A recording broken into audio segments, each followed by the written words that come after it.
On November 4th, Albert and Richeleau attempted to file a notice of application to review with the court registrar.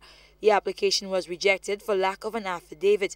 Richeleau made the application on behalf of one of the three men who were handed over on Thursday to Martinique authorities. These men are wanted in connection with a number of crimes in the French Isle, including rape and murder. Richeleau says an act used to hand them over may not follow the rule of law. The Backing of Warrants Act, in my view, has been used as a sort of backdoor maneuver to get around the Extradition Act. The Extradition Act, in the section itself, in section 3940 or thereabout, speaks about if an offense is committed prior to coming into force of, for instance, where a non-treaty exists between St. Lucia and, say, a foreign state.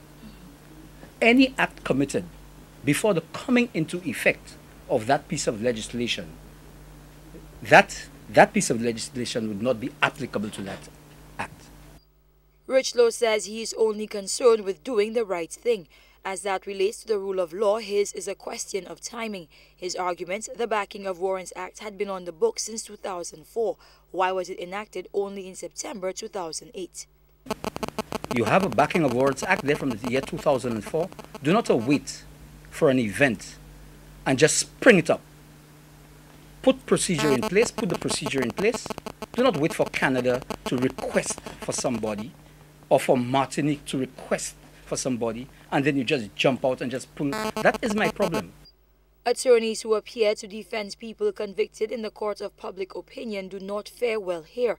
In fact, many, like Mary Francis and Martinez Francois, have faced threats and ridicule.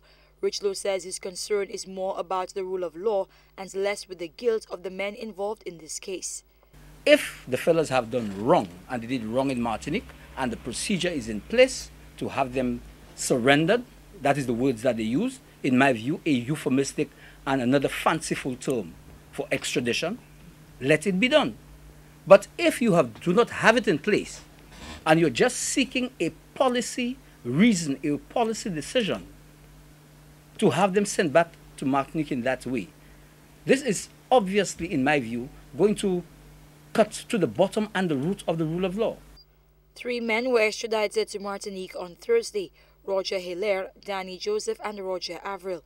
The remaining wanted man is Simon Cherubin, who remains locked up awaiting transfer. Carmi Joseph, HTS News, Channel 4.